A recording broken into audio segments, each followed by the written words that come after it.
Dito sa Papa Dudut Stories, ikaw ay hindi nag-iisa.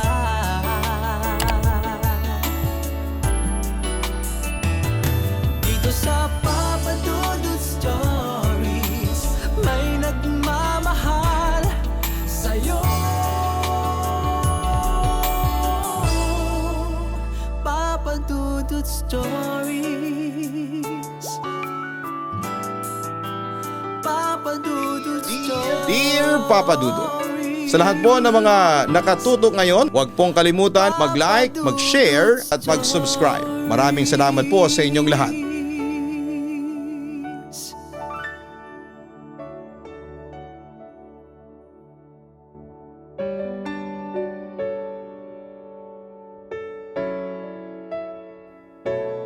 Dear Papa Dudut, pakitago na lamang po ako sa pangalang Inton, 62 anyos sa tubong La Union. Nakikiusap din ako na itago ang anumang pagkakakilanlan ko at ng mga taong kasama sa istorya. Para na rin hindi kami mahusgahan o mapagtawanan ng mga makakarinig nito. Papa Dudut, ang ibabahagi kong kwento ay nangyari may 2 dekada na rin ang lumipas. Lumaki ako sa isang ayos na pamilya. Mayroon akong mababait na mga magulang at kahit na hindi kami mayaman, ay hindi nagkulang ang mga magulang ko sa pagbibigay ng mga pangangailangan namin.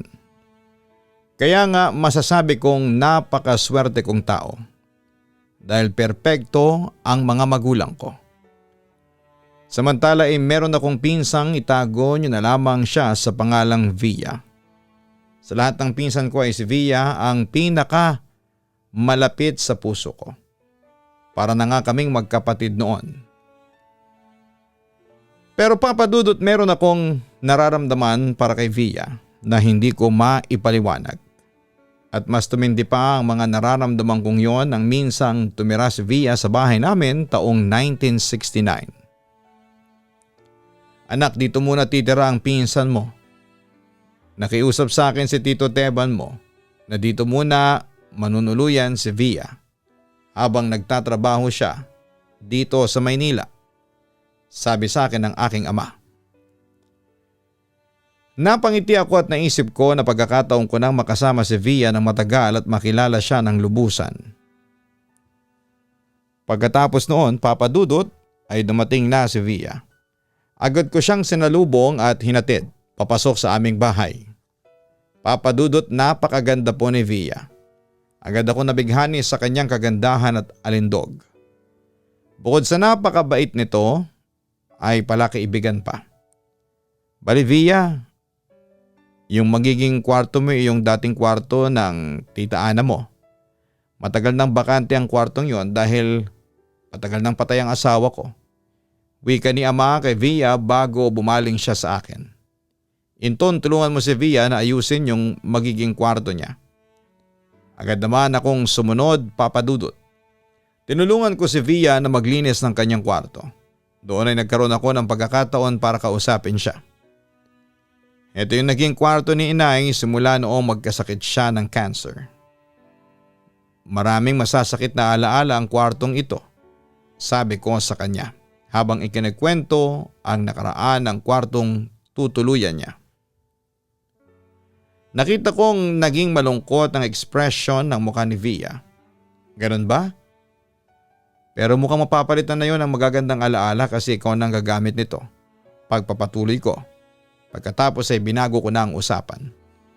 Nga pala, balitaan mo naman ako. Ilang buwan din tayong hindi nagkita. Kumusta na sina Tito Teban? Yung bahay ni Lola Lupe doon sa Aringay na madalas nating puntahan dati. Ayos pa rin ba? Ayos naman si Tatay Teban kasi medyo abala pa siya doon sa sakahan namin. Yung bahay naman ni Lola Lupe, ayon, ayos pa rin. Si Choy at ang pamilya niya nakatira doon ngayon. Kwento pa ni Via. Nagtataka lang ako, Via. Bakit dito ka pa sa Maynila magtatrabaho? Pwede naman doon sa La Union. Tanong ko sa kanya. Mas gusto ko magtrabaho dito sa Maynila. Alam mo na, Parang mas challenging mabuhay dito kaysa doon sa Aringay. At sa kabalita ko malaki daw ang pasahod dito.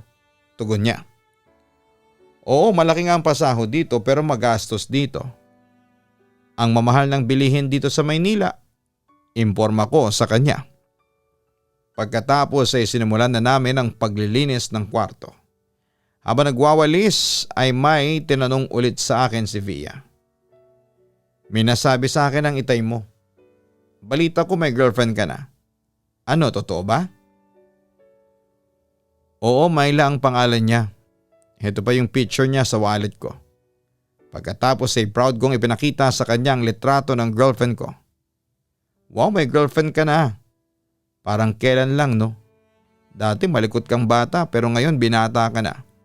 Sabi ni Via sa akin habang binabalikan ang masasayang ala-ala namin noong mga bata pa kami. Nagsalita ang hindi malikot. Ikaw nga dyan Via, kababae mong tao, mahilig kang umakyat noon sa mga puno. Palagi kang pinapalo noon ni Tito Teban dahil sa kalikutan mo. Pagkatapos noon ay bigla niya akong kiniliti sa tagiliran tulad ng ginagawa niya noong mga bata pa kami. Siyempre napasigaw ako. Alam mo ba? Bakla lang ang may kiliti sa katawan. Natatawa niyang wika. Anong sabi mo? Ako bakla? Hindi ako bakla no? Pagtutol ko. Pero nagpatuloy lamang sa pang-aasar si Via. At dahil sa close kami hindi na ako napipikon. Bagkos ay tumatawa na lamang ako. Hindi ka pa rin talaga nagbago. Via, makulit ka pa rin hanggang ngayon. Natatawa kong sabi sa aking pinsan. Papadudot simula noon ay lalong naging malapit kami ni Via sa isa't isa. At kasabay nga noon ay ang pagtindi ng mga nararamdaman ko para sa kanya. Nung una ay tinatanggi ko pa kasi nga ay pinsang buo ko siya pero kinalaunan ay hindi ko na rin napigilan ang sarili ko. Oo papadudot, mahal ko si Via nang higit pa sa kapatid o pinsan at alam kong mali yon. Pero kahit na anong gawin ko ay hindi ko mapigilan ang mga nararamdaman ko. Isang araw ay nagtampo ako kay Via. Nagselos kasi ako dahil nakita ko siyang may kasamang ibang lalaki. Ang balita ko ay manliligaw daw yon ang pinsan ko. Hindi ko nagustuhan ang narinig ko. Kaya agad kong inalam kay Via ang katotohanan. Pakiusap, huwag ka nang magselos kay Nestor. Kaibigan ko lang siya. Pagtatapat ni Via sa akin. Siyempre dahil sa hiya ay tinanggi kong nagsiselos ako. Hindi ako manhid. Nagsiselos ka. Nataranta ako dahil hindi ko alam ang aking idadahilan sa kanya. Anong dahilan para magselos ako? Hindi naman kita girlfriend at saka magpinsan tayo, hindi ba? Kunwari pagtanggi ko. Alam kong may pagtingin ka sa akin. Diretsang sabi ng aking pinsan.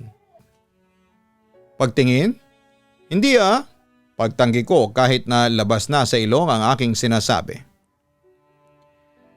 Tanggi ka ng tanggi na wala kang gusto sa akin pero ibang pinapakita ng kilos mo. Ano yun ton? Magtapat ka na. Sa puntong iyon ay seryoso na si Via sa akin. Dahil sa tila nabuking na niya ako ay nagdesisyon na lamang akong aminin sa kanya ang totoo. O Via, mahal kita. Alam kong mali ito pero hindi ko mapigilan ang sarili ko. Masaya ako kapag kasama kita. Ikaw ang kumukumpleto ng araw ko. Via, ikaw ang pinapantasya ko sa mga panaginip ko. Ikaw ang palaging kasakasama ko. Niyayakap, hinahalikan. Alam mo ba? Para akong baliw dahil sa kakaisip ko sa iyo. Nandidiri man ako sa sitwasyon natin pero hindi ko mapigilan ang sarili ko. Natahimik lang si Via habang nakatingin sa akin papadudot. Ano? Pagkatapos ba nito lalayan mo na ako? Tanong ko sa kanya. Sigurado ka sa sinasabi mo sa akin? Mahal mo ba talaga ako, Inton? Oo, siguradong sigurado ako, ang sabi ko. Ngayong alam mo na ang katotohanan, mamahalin mo rin ba ako? Sandaling nanaig ang katahimikan sa aming dalawa at pakiramdaman kung sino ang unang magsasalita. Hanggang sa hindi nakatiis si Via kaya siya na ang muling nagsalita. Oo, mahal din kita. Ewan ko ba kung ano itong nangyayari sa akin. Alam mo ba, kaya hindi pa ako nagkakaroon ng kasintahan kasi ayaw kong sa ibang lalaki maliban sa'yo. Matagal na akong may gusto sa'yo, Inton. Kaso hindi ko masabi-sabi sa'yo kasi nga nahihiya ako. Pinsan kita tapos 4 na taon ang tanda ko sa'yo. Pag-amin niya sa akin. Alam mo Via, nagtataka ako bakit hindi bilang pinsan ang nararamdaman ko sa'yo. Iba talaga. Kaya nga malakas ang loob kong sabihin sa'yo na mahal kita kasi nararamdaman kong magkaibang dugo ang nananalaytay sa mga ugat natin. Ewan ko ba? Sabi ko sa kanya. Basta Inton, kung mahal mo ako iparamdam mo lang sa akin. Ipaparamdam ko rin sa'yo kung gaano kita kamahal. Ang wika ni Via pagkatapos ay ibinigay niya sa akin ang una naming halik. Papadudot sa puntong yon ay hiniwalayan ko na noon ang matagal ko ng kasintahan na si Myla para ibaling kay Via ang lahat ng atensyon ko.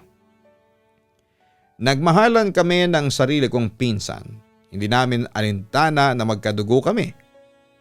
Hinalikan ko siya, niyakap hanggang sa umabot kami sa pagsisiping. 18 anyos ako noon habang 23 naman si Via. At sa edad namin yon ay maraming pawis, bunga ng nagiinit naming katawan ang pinagsaluhan naming dalawa. Papadudot masasabi kong perpekto na ang relasyon namin. Kasal na lang talaga ang kulang.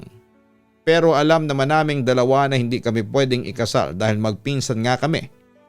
Sa kabilang banda ay ginawa namin ni Via ang lahat para itago sa tatay ko ang bawal na relasyon namin. At wala namang kaming naging problema doon. Pero katulad ng ibang relasyon ay binagyo rin kami ni Via ng mga pagsubok. Mas matindi nga lang ang sa amin dahil bawal ang relasyon namin. Kaya marami ang mga komplikasyon. Samantala may dumating na ibang babae sa buhay ko. Hindi ko siya mahal pero siya ay patay na patay sa akin. Kaya gumawa siya ng paraan para mapikot ako at nagtagumpay nga siya, papadudot. Noong una ay natakot akong sabihin kay Via ang totoo. Pero naisip ko na hindi ko pwedeng ilihim sa kanya ang katotohanan kasi mabubuking at mabubuking din niya ako. At ayaw kong magsinungaling sa kanya kaya isang desisyon ang aking ginawa. Via, nakabuntis ako. Pag-amin ko sa kanya. Tulad naman ng aking inaasahan ay nagulat at nanlumo si Via sa kanyang mga narinig mula sa akin. Nagpatuloy naman ako sa paghingi ng tawad sa kanya at patawarin mo ko Via. Hindi ko sinasadya. Nabuntis ko yung kaklase ko. Pero hindi ko kagustuhan yon. Pinikot lang niya ako at hindi ko alam ang gagawin ko. Sa puntong yon ay nayak na si Via dahil sa sobrang sakit. Akala ko ba mahal mo ako? Bakit mo ako niloloko? Aksidente lang ang lahat. Mahal na mahal kita Via. Paliwanag ko. Ngayong nakabuntis ka na, kanino ka nasasama? Sa kanya o sa akin? Seryosong tanong niya sa akin. Hindi ko alam Via. Naguguluhan na ako. Naiyak na ako dahil sobra na akong naguluhan ng mga oras na yon, papadudot. Malamang sa kanya ka sasama, sigurado. Oras na malaman ito ng tatay mo ay ipapakasal ka na niya sa nabuntis mo. Ang sakit ng ginawa mo sa akin. Aniya. Papadudot, ramdam ko ang sakit sa sinabing yon ng aking pinakamamahal na pinsan. Gustuhin ko mang magsisi pero huli na ang lahat. Nangyari na ang hindi dapat na mangyari. Kaya wala akong magawa noon kundi ang umiyak.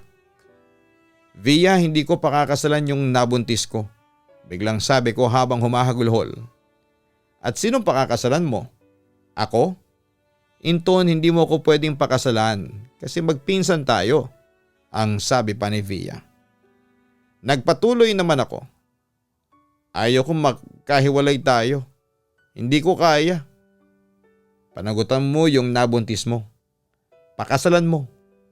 Kawawa naman yung magiging anak mo. Kung hindi mo pakakasalan ng nanay niya, wala siyang makakagis ng ama. Payo sa akin ni Via habang umiiyak. Siguro heto na ang panahon para tapusin na ang kalokohang ito. maghiwalay na tayong dalawa, Inton. Ngunit tumutol ako sa sinabing niyang yon. Hindi, Via. Hindi ako makikipaghiwalay sa iyo. Huwag mong gawin sa akin ito, pakiusap. Mali na itong relasyon natin, Inton. Magpinsan tayong dalawa. Sa totoo lang ay minsan nandidiri ako sa ginagawa natin kasi nagkakainan tayo ng sariling laman. Naibulalas pa ni Via sa akin. Mas kailangan ka na magiging anak mo. Pakasalan mo ang babaeng binuntis mo. Huwag kang maging duwag na harapin ang mga problemang pinasok mo. Dagdag pa niya. Papadudot, sising-sisi ako sa mga nangyari. Nagpadala ako sa tawag ng laman kaya hayon napikot ako at nabuntis ang babaeng hindi ko mahal. Dahil doon ay naghiwalay na kami ni Via dahil siya na mismo ang may gusto, Papadudot. Kahit sobrang sakit na mawalay sa taong mahal mo ay tinis ko yon. Una sa lahat ay kasalanan ko rin naman ang lahat dahil ako ang nanloko sa kanya. Pangalawa ay tutol ang Diyos sa relasyon namin. Siyempre magpinsan kami ni Via. Kaya gumawa ng paraan ng Diyos para paghiwalayin kami. Papadudot, pagkatapos ng hiwalayan namin ni Via ay nagunaw na ang mundo ko. Bumagsak na ang interes ko na mabuhay. Tumigil ako. Sa pag-aaral dahil hindi ko magawang tumuon at si Via ang palaging nasa isipan ko. Papadudot, wala akong ginawa noon kundi ang umiyak ng umiyak. At madalas kong isumbat sa Diyos na sana'y hindi kami ginawang magpinsan ni Via para hindi kami nasasaktan ng ganito. Papadudot, madalas kong tanungin noon sa Diyos kung mahal ba niya ako o hindi. Kung mahal niya ako ay hindi niya hahayaan akong umibig sa sarili kong pinsan. Hindi niya ako hahayaan na umiyak at masaktan ng todo. Buong akala ko talaga ay hindi ako mahal ng Panginoon kaya nagsimulang mawala na ako ng pananampalataya sa Kanya noon. Pero Papadudot, nagkamali ako dahil unti-unti rin akong nakabangon sa sakit na nararamdaman ko nang dumating sa buhay ko ang anak kong si Gil. Nakatuon lamang noon ang mundo ko sa anak ko. Hindi ko pansin noon si Tess, ang babaeng nabuntis ko. Nag-live-in kami ni Tess taong 1970 pero hindi rin kami nagtagal. Iniwalayan ako ni Tess at iniwan niya sa akin ang anak ko at sumama siya sa ibang lalaki. Hindi ako nasaktan doon, Papadudot, dahil hindi ko naman talaga mahal si Tess. At dahil gusto ko magbagong buhay kasama si Gil ay nagdesisyon akong manirahan na lamang sa aming bayan sa Aringay, La Union. Pero noong araw na paalis na ako ay isang babae ang aking nakilala na magiging bahagi pala ng buhay ko sa hinaharap. Tandang-tanda ko pa noon, Papadudot. Nasa terminal ako ng bus, kakarating ko lang noon sa Aringay kasama ang aking anak na umiiyak. Nagpasya akong umupo muna habang nag-iisip ng pwedeng gawin para tumigil na sa pag-iyak ang aking anak. Naku, kakabagin yan kapag hinayaan mo yan na umiyak ng umiyak, sabi ng babaeng katabi ko. Nang lingunin ko ito ay bigla na lamang tumibok ang aking puso. May edad na siya pero maganda at kabigha-bighani ang kanyang mga mata. Ngumiti naman siya sa akin nang magkatinginan kami. Ilang beses ko nang sinubukang patahanin ang anak ko pero ayaw niya. Hindi ko naman po alam kung anong problema. Kakapalit ko pa naman ang lampin sa kanya. Sabi ko naman sa babae habang sinusubukan pa ring patahanin si Gil. Gusto mo ako magpatahan dyan sa anak mo? Marunong ako mag-alaga ng sanggol. Wika ng babae. Agad ko namang binigay sa kanya ang anak ko at doon ay nakita ko kung paano niya patahanin ang sanggol. Namangha ako sa kanya dahil magaling siyang mag-alaga. O kita mo na? Napatahan ko ang anak mo. Natutulog na siya ngayon. Sabi niya sa akin nang makita kong mahimbing nang natutulog si Gil sa kanya. Salamat, tanging nasabi ko na lamang. Kamukhang kamukha mo ang anak mo, para kayong pinagbiyak na bunga. Pagpapatuloy pa niya. Matanong ko lang, nasa na ang nanay niya? Tanong pa niya sa akin. Iniwan kami ng nanay niya. Nakita kong lumungkot ang ekspresyon ng mukha ng babae. Ganun ba? Ano bang klase siyang ina? Pati anak niya iniwan niya. Nasaan na ang konsensya niya? Sabi pa nito. Sinubukan ko namang baguhin ang usapan. Taga La Union din ba kayo? Tanong ko sa kanya. Tumango ang babae. Taga-Aringay ako. Natuwa ako sa aking narinig. Taga-Aringay din ako, doon ako lumaki. At doon kami ngayon papunta. Kung gano'n sabay na tayo. Ayan naman sa akin ang babae. Samantala, habang sakay ng jeep papunta sa Aringay, ay nagkwentuhan kami ng babae na nakilala ko sa pangalang Silveria. 40 anyos na siya pero aaminin kong mas bata pa ang itsura niya sa kanyang edad. Sa kabilang banda ay 19 lamang ako ng mga panahong yon. Dalaga pa si Silveria. Pero marunong siyang mag-alaga ng bata dahil ayon sa kanya ay nagtrabaho siya bilang yaya noon. Hindi nagtagal ay napag-usapan namin ang paghahanap ko ng trabaho. Tamang-tama dahil supervisor siya sa factory ng pagkain at kasalukuyang naghahanap ng factory worker ang kanilang kumpanya. Sinabi kong interesado ako sa trabaho at nangako si Silveria na tutulungan niya akong makapasok doon. Papadudod sa tulong ni Silveria ay nagawa kong magbagong buhay. Sa tulong niya ay nakapagtrabaho ako sa isang bagong factory dito sa Aringay. Naging magkaibigan din kami ni Silveria at masasabi kong masaya at kumpleto ang araw ko kapag kasama ko siya. Pero sa paglipas ng panahon, unti-unting nagkaroon ng puwang si Silveria sa puso ko. Ewan ko ba pero hindi ko mapigilan na tumibok ang puso ko sa kanya. Papadudot 19 lamang ako noon, siya naman ay 40 na.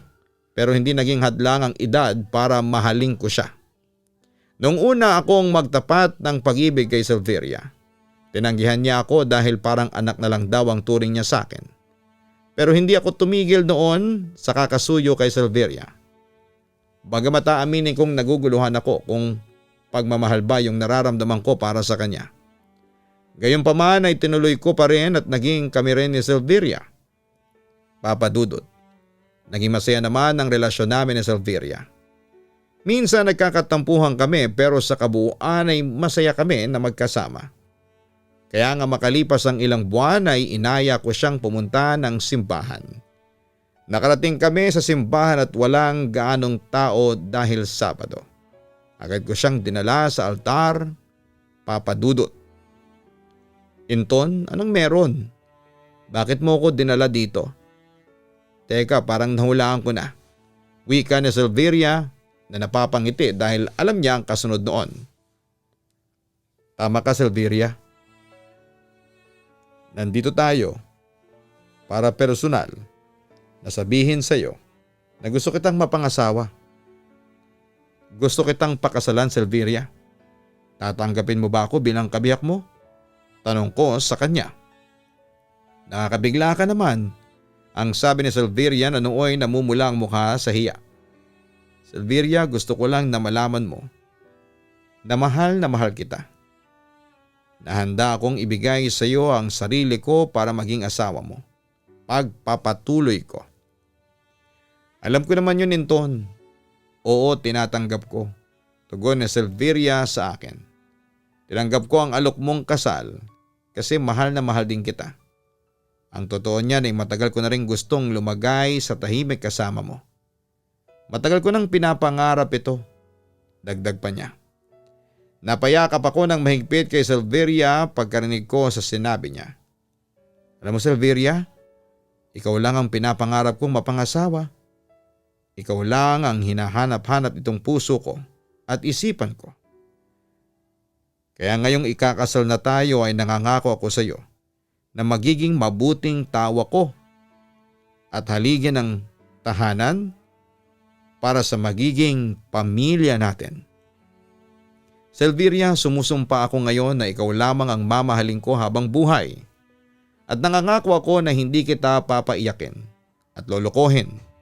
Hindi kita iiwanan at magsasama tayo hanggang kamatayan.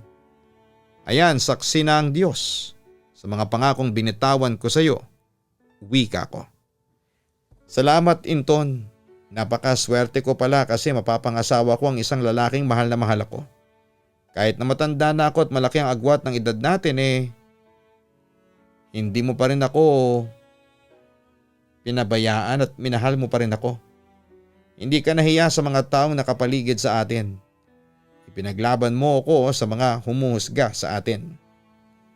Maraming salamat, ang sabi pa ni Silveria. Pagkatapos noon ng isang halik ang aking ibinigay sa kanya, Papa Dudut. Kailan ba natin sasabihin sa kanilang relasyon natin? Tanong niya sa akin. Mabait naman si Itay, huwag tayong mamroblema doon. Matatanggap niya ang relasyon natin. Tugon ko. Samantala'y muling nagkasalubong ang landas namin ni Via sa Aringay.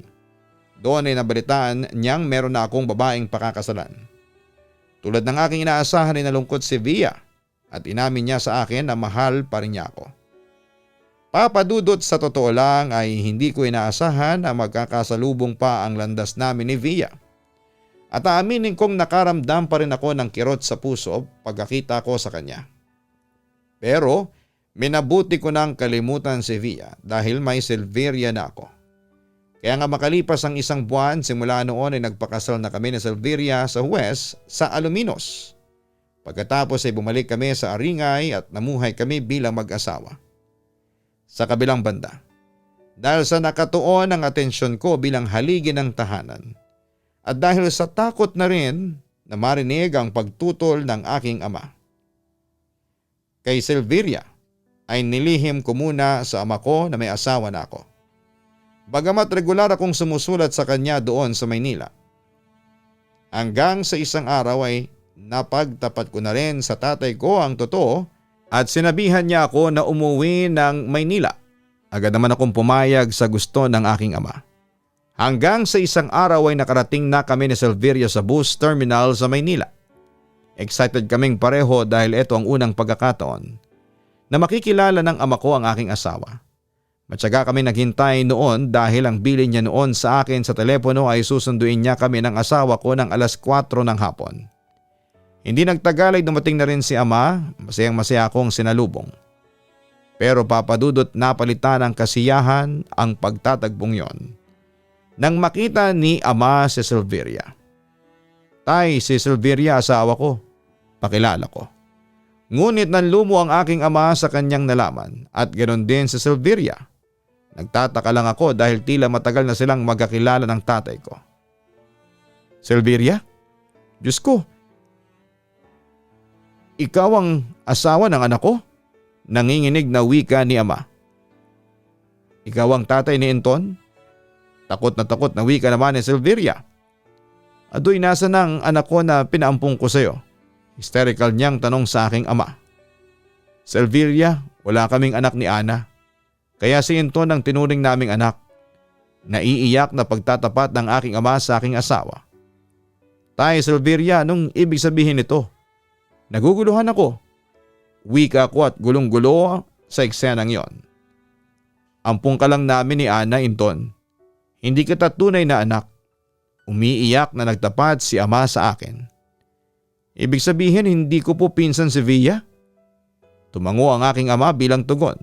Pagkatapos noon ay nagpasya kaming umuwi muna sa bahay bago ipagpatuloy ang naputol na tapatan. Anton, hindi kayo pwedeng maging mag-asawa ni Silveria.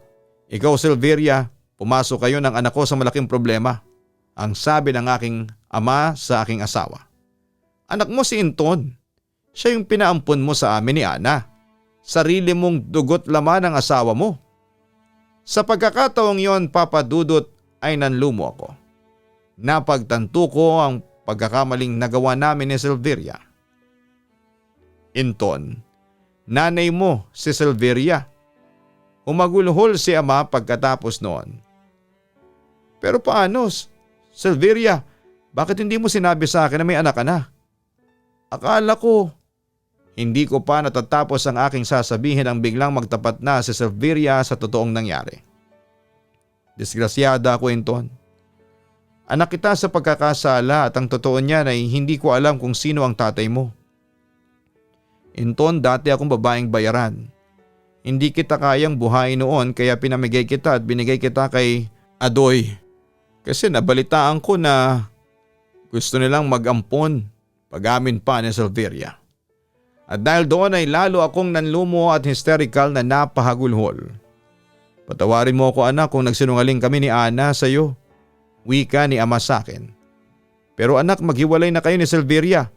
Hindi pagmamahal na mag-asawa ang nararamdaman ninyo sa isa't isa kundi pagmamahal ng mag-ina.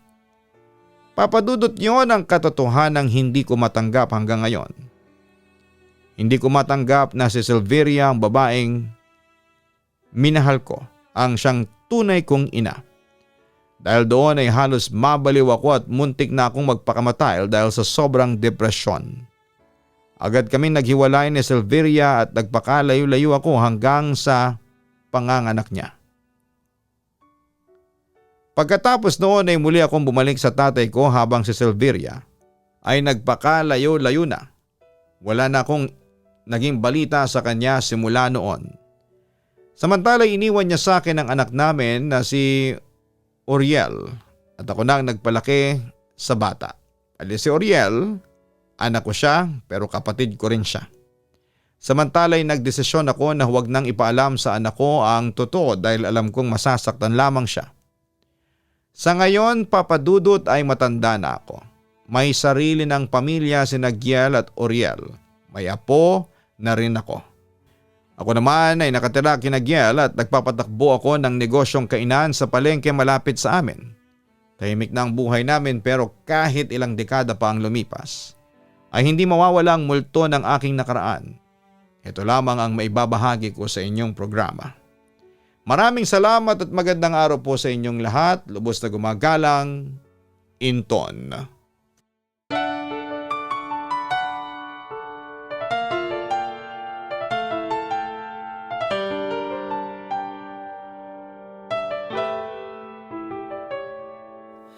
Ang buhay ay mahiwaga, laging may lungkot at saya. Sa Papadudot Stories, laging may karamay ka.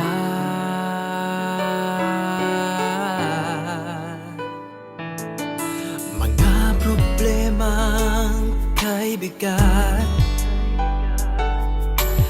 dito ay pakikinggan ka. Sa Papadudot Stories, kami ay iyong kasama. Dito sa Papadudot Stories, ikaw ay hindi nag-iisa.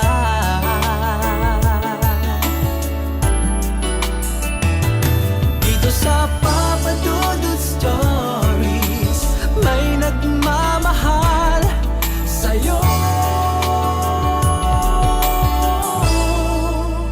Papadudot Stories, Papadudot Stories,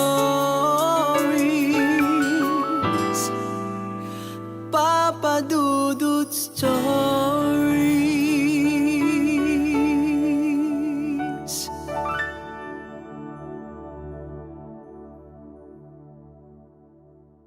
Makipagkulitan! So ayun po guys, nagkakagulo na po tayo ngayon dito. Nakikita po natin si Gian. Hi everyone! So ayun na po, may mga bisita po kami. Andito po ngayon. Makipagtawanan!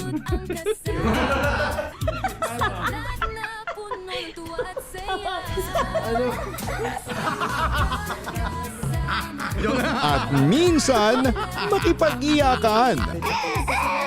Lagyan na ng gamot. Kanina umiyak si Gian, sabi niya, Ama, tanggapin mo ang kapalaran ng iyong ama. Sa Papadudot Family YouTube channel. Subscribe na!